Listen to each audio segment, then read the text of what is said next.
नमस्कार दोस्तों। आज की इस वीडियो में हम डिस्कस करेंगे हिंदी लैंग्वेज के कुछ important questions Himachal Pradesh police constable written exam के पॉइंट ऑफ व्यू से। ये काफ़ी इंपॉर्टेंट क्वेश्चन रहने वाले हैं, तो वीडियो पे एंड तक बने रहिए। अगर आप चैनल पे पहली बार विजिट कर रहे हो तो चैनल को सब्सक्राइब कर दें।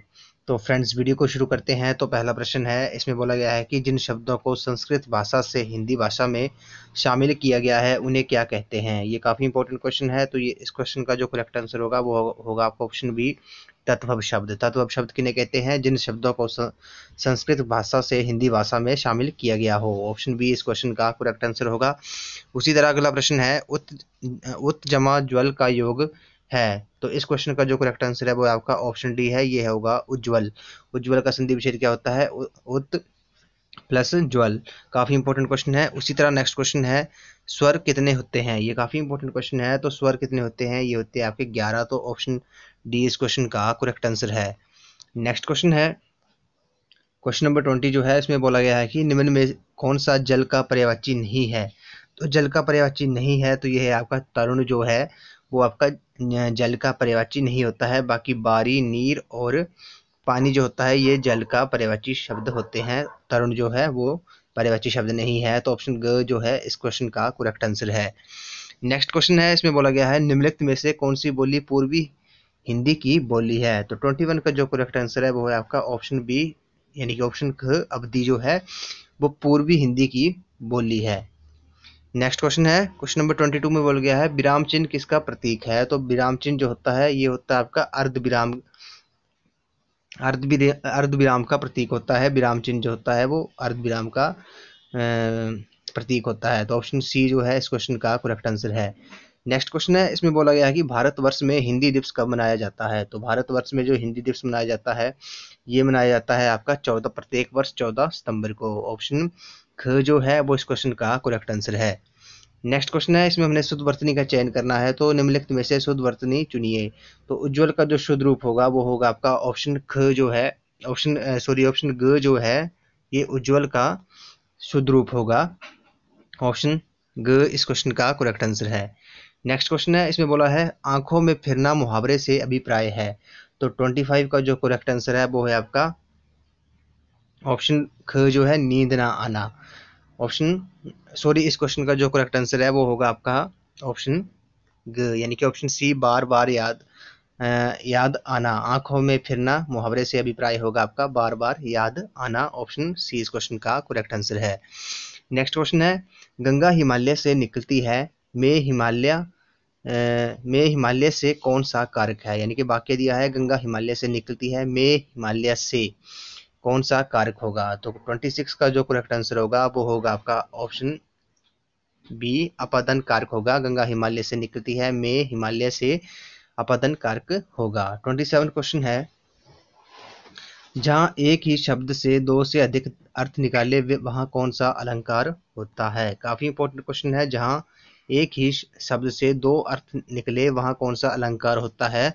तो इस क्वेश्चन का जो करेक्ट आंसर होगा वो होगा आपका ऑप्शन डी, यानी कि श्लेष अलंकार होता है।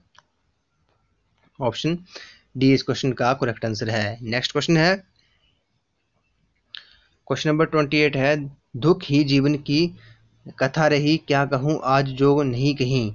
काव्य पंक्तियों के कवि है। एक पंक्तियां दी है हमारे पास, दुख ही जीवन की कथा रही क्या कहूँ आज जो नहीं कहीं। काव्य पंक्तियों के कवि हैं। तो 28 का जो करेक्ट आंसर है वो है आपका सूर्यकांत त्रिपाठी निराला जी की ये पंक्तियां हैं। ऑप्शन डी इस क्वेश्चन का करेक्ट आंसर है। नेक्स्ट क्वेश्चन है, इसमें बोला गया है कि विद्यार्थी में कौन सी संधि है। ये काफी इंपॉर्टेंट क्वेश्चन है, मैक्सिमम एग्जाम में पूछा जाता है। तो इस क्वेश्चन का जो करेक्ट आंसर होगा वो होगा आपका ऑप्शन ए, यण संधि होगी। विद्यार्थी में यण संधि है। नेक्स्ट क्वेश्चन है, उन्नति का विपरीतार्थक शब्द चुनिए। तो उन्नति का जो विपरीतार्थक शब्द होगा तो ये होगा आपका अवनति। ऑप्शन डी इस क्वेश्चन का करेक्ट आंसर है। अवनति जो होगा वो उन्नति का विपरीतार्थक शब्द होगा। अगला प्रश्न है, इसमें बोला गया है जब शब्द दो वाक्यांश या दो वाक्यों को मिलाते हैं उन्हें क्या कहते हैं। काफी इंपॉर्टेंट क्वेश्चन है ये। तो इस क्वेश्चन का जो करेक्ट आंसर होगा वो होगा आपका ऑप्शन डी, समुच्चय बोधक अव्यय। ऑप्शन डी इस क्वेश्चन का करेक्ट आंसर है। जो शब्द दो वाक्यांश या दो वाक्यों को मिलाते हैं उन्हें समुच्चय बोधक अव्यय कहते हैं। नेक्स्ट क्वेश्चन है हिंदी भाषा की लिपि का नाम बताइए। काफी इंपॉर्टेंट क्वेश्चन है, ये क्वेश्चन भी रिपीट हो सकता है आपको एग्जाम में। तो हिंदी भाषा की लिपि का नाम क्या होगा, ये सभी को पता होगा। तो इस क्वेश्चन का जो करेक्ट आंसर है वो है आपका ऑप्शन बी, देवनागरी लिपि है। 32 का जो होगा वो होगा आपका ऑप्शन डी, देवनागरी। हिंदी भाषा की लिपि का नाम क्या है, ये आपकी देवनागरी। अगला प्रश्न है क्वेश्चन नंबर 17 है। इसमें बोला गया है पहला प्रश्न में कि उसने चोर को पकड़वाया में क्रिया का कौन सा रूप है। तो क्वेश्चन नंबर 17 का जो करेक्ट आंसर होगा ये होगा आपका ऑप्शन डी, प्रेरणार्थक। उसने चोर को पकड़वाया में क्रिया का कौन सा रूप है, ये आपका प्रेरणार्थक रूप है। नेक्स्ट क्वेश्चन है, इसमें बोला गया है कि भाग्यवती उपन्यास 1877 में किसने लिखा था। ये काफी इंपॉर्टेंट क्वेश्चन है फ्रेंड्स। तो क्वेश्चन नंबर 18 का जो करेक्ट आंसर है वो है आपका श्रद्धा राग पिल्लौरी ने लिखा था ये उपन्यास भाग्यवती जो था। नेक्स्ट क्वेश्चन है पश्चिमी हिंदी उपभाषा के अंतर्गत कौन सी बोली नहीं आती है।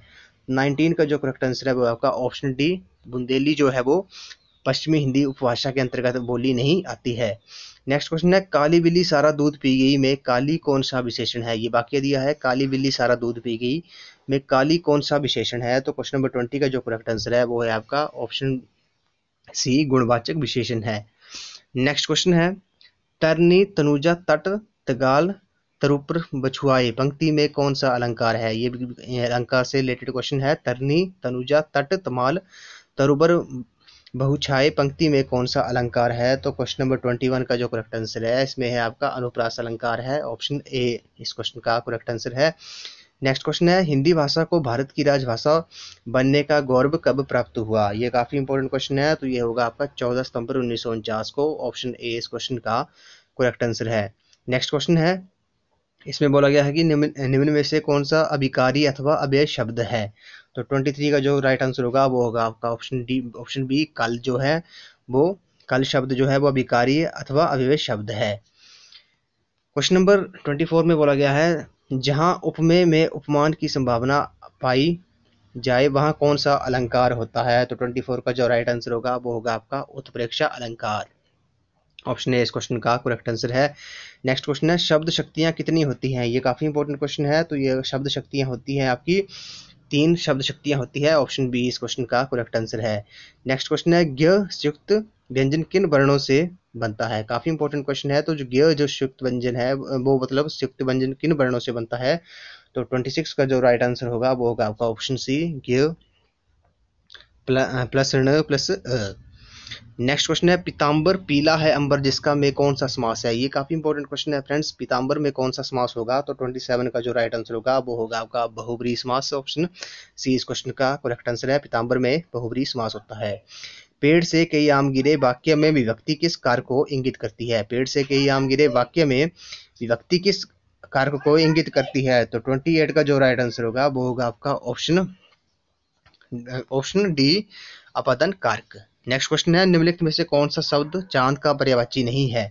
तो चांद का पर्यायवाची शब्द नहीं है, ये है आपका भास्कर जो होता है वो चांद का पर्यायवाची शब्द नहीं है। बाकी राकेश, सुधाकर और निशाकर जो है ये चांद के पर्यायवाची शब्द हैं। नेक्स्ट क्वेश्चन है शांत रस का स्थायी भाव होता है। शांत रस का स्थायी भाव क्या होता है। तो ये 30 का जो राइट आंसर होगा वो होगा आपका निर्वेद। निर्वेद जो है वो शांत रस का स्थायी भाव होता है। नेक्स्ट क्वेश्चन है घनानंद रीति काल के किस काव्य परंपरा के कवि है। घनानंद रीति काल के किस काव्य परंपरा के कवि है। तो 31 का जो राइट आंसर है वो है आपका ऑप्शन सी, रीति मुक्त परंपरा के कवि हैं। इस वीडियो का लास्ट क्वेश्चन है एक भारतीय आत्मा उपनाम से सुशोभित है। तो एक भारतीय आत्मा उपनाम से कौन सुशोभित है। तो 32 का जो राइट आंसर है वो है आपका महावीर प्रसाद द्विवेदी जो है वो एक भारतीय आत्मा उपनाम से सुशोभित हैं, ऑप्शन ए इस क्वेश्चन का करेक्ट आंसर है। तो फ्रेंड्स आज की वीडियो में बस इतना ही। आई होप आपको वीडियो पसंद आई होगी। तो वीडियो को लाइक शेयर एंड सब्सक्राइब कर दें। तो थैंक यू फ्रेंड्स।